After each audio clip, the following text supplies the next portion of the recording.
น้องจ้าบริสิงห์ในโดนได้แล้วจ้าสวัสดีครับ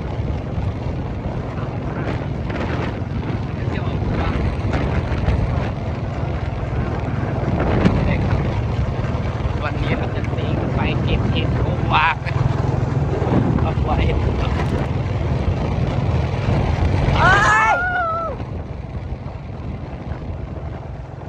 กินยาบนต้องเขย่าขวดพี่น้องทางดีกันเอาแนวเขย่าใส่ไปได้กับไปฮอดบ้านนี่เตรียมกินได้เลยจ้าพอเขย่าจ้ะ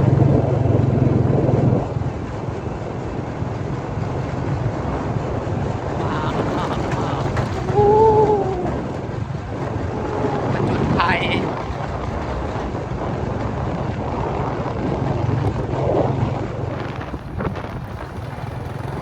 ทุ่งนาสีเขียวจ้าปีนี้เขาหน้าบ้านเป็นกระงามพี่น้องเขียวที่เขางามปีนี้มีแต่คนสีแดงขาว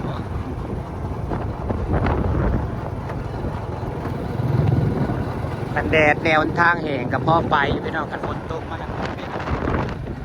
ว่าอะไรทางดินแดงหน้าแท้แล้วก็ยังแบบยามันต้องเขย่า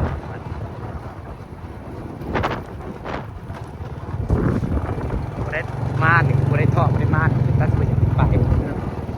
สอบลูกก่อนกำหนด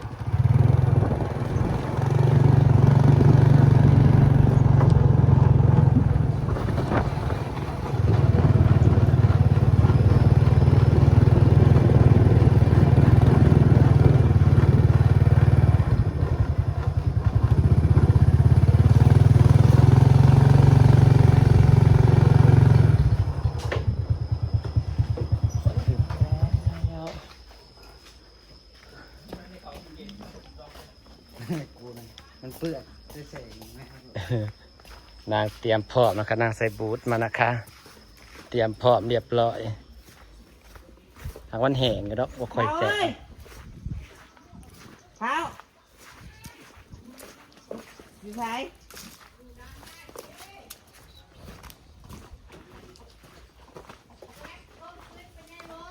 แต่สิโพดแต่สิเปื้อนเลยนะจอบบ้องเด้อจิจอบบ้อง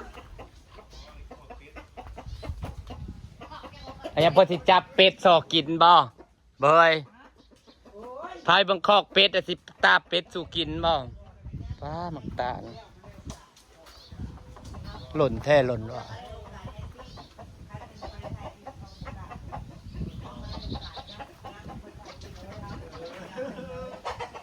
ข่าวปะบัวสะบักงามเถอะดิป้าบัดบกคิดเห็นมันสิออกห่วงมันสิแบบโอ้ยสวยมันสิเต็มแบบมันแน่จังว่าป้าปีนี้ข่าวเราสะบักงามเท่นะ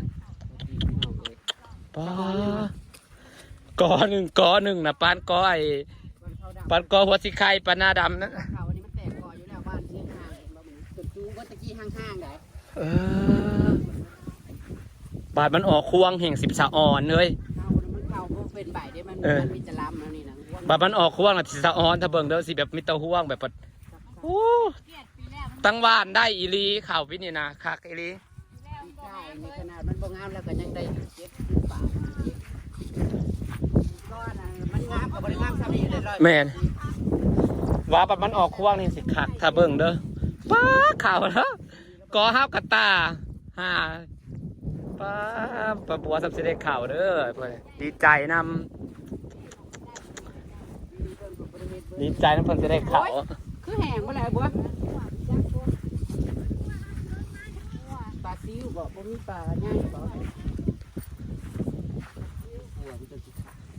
วันนี้ด้วยเห็นจะมาวันนี้ด้วยโอ้ยมันหลักเอาแล้ว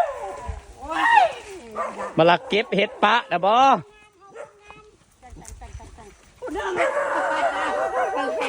ได้ร้ายปจิรอนะเป็นไหวมาเฮาเป็นคนน้ำแล้วมันก็ได้เฮาทางใจพูดเบิดแล้วสิว่าเป็นเมียพญาอินทร์นั่นน่ะสิว่าธรรมดาบ่คะ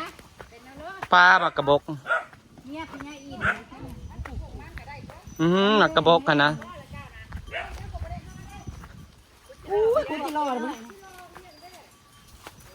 เฮ้ยคุดจิรอเลยเฮ้ย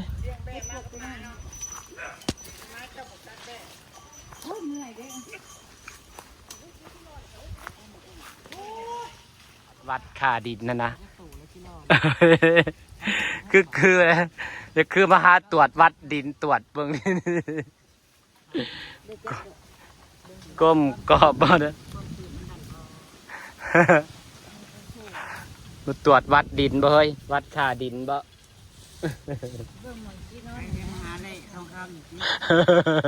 หากบมาแหละทองค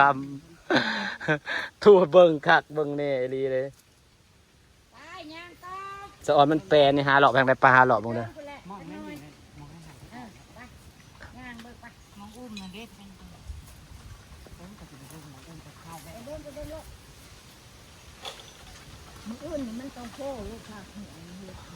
แน่นอนนี่เฮ็ดแต่ยังสิออกหลายอยู่นี่เบิ่งเป็นทรงสิออกหลายมุนป่าโคกบ้านเพิ่นน่ะแปลนนะพี่น้องแตกต่างกับโคกบ้านข่อยแฮ่โคกบ้านข่อยนี่แนมบ่ได้เห็นพื้นเด้ออันนี้ยามเฮ็ดปวกออกมันก็งามแล้วมันแปลนนะ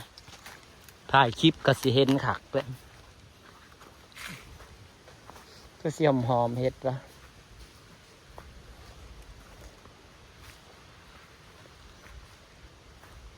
ครั้งแรกมาเลาะป่าโคกบ้านเจ็ดเจี๊ยบพี่น้องเราอาเห็ดปวกครั้งแรก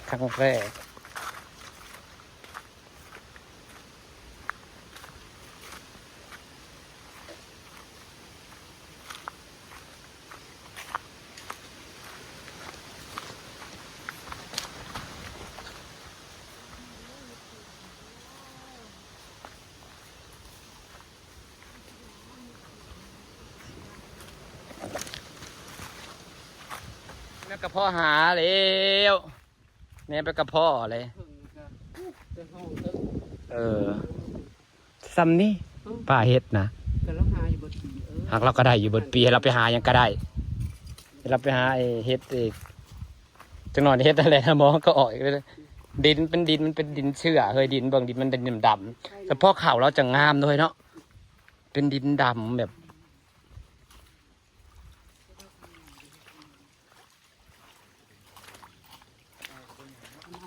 เนี่ยดินนะเขางามไปดินแบบนี้ดินงามเฮ็ดก็ออกดีจริงโคกเฮ็ดเพิ่นบ่ได้หลายเด้พี่น้องไปหาน้ำพล่าในหอบที่น่าจะคาลากเพื่อสิพ่อนี่ใส่เนี่ยใส่แบบนี้เหรอ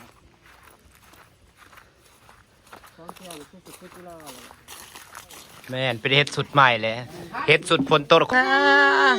ซองเสียมันไปใส่เฮ้ยพระเจ้าก็ได้เงินอีกคำแจกเงินแจกคำกันมาก็ได้เราต้องเงินแจกเงินแจกคำใส่เถาจังหวะชวนนั่งตูดไปกินหมูปิ้นมาที่เถื่อนมากเลยเนาะแต่10 โมงมาเอาเด้อบ้านนี่พี่ตุ้ยเราเอาเสียวเฮ็ดไปได้กินหมูปิ้นหมูปิ้นก็ยังเต็มคือสิหาวเอาเฮ็ดไปให้ผู้บ่าวเด้อเฮ้ยบอกเป็นให้เอ้ยกินกันแน่นั่นแหละผู้บ่าวก็ต้องมาก่อนแล้วเฮ้ยจักหน่อยมาบ่เฮ็ดแล้วก็สิเหยียบถิ่มแล้วเฉพาะเพื่อจะได้เฮ้ยเก็บเฮ็ดดอกไรไอ้บงเฮ็ดดอกนี่ให้บ่าวทับพังทองให้ไอ้วงแหละเฮ็ดดอกนี่ให้บ่าวทับพังทองให้ไอ้วงแหละอ่อนข้าวเที่ยงตอนบ่ายแหละพักกันเลาะป่าเลาะดงเลาะป่าเลาะดงหักหนาใส่ๆเนาะเฮ้ยเนาะปัดซองนั่นแหละเลาะป่าดงดูหักหนาใส่ยุ่งมันก็กินซ้ำที่กิน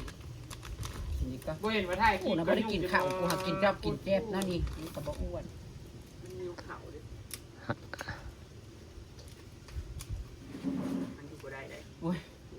กินแต่โออิซิลายแหละนอนบ่หลับเตียงนายามนอนเตียงหมักซาตามขาน่ะมึนตามขาเป็นอย่างวะหงุดหงิดยำแรงนะมันบ่ค่อยอยากได้ก็มันเมื่อย ยามเช้านะมีสิทธิ์มายามแรงยามบ่ายอยากได้หาเห็ดแต่ตั้งบ่ได้ขอยยามใดก็ กำลังออกเฮ็ดหวยนั่นอำลา หมูใหญ่เห็ดถวยเนาะพาจะไปหมกหม่องต่อนะจ๊ะฝากบรรยากาศสนิทเนาะไปบาดเจสีกันสอนตะมูนมานเฮ็ดสมือได้เก็บเฮ็ดสมือโอ้ย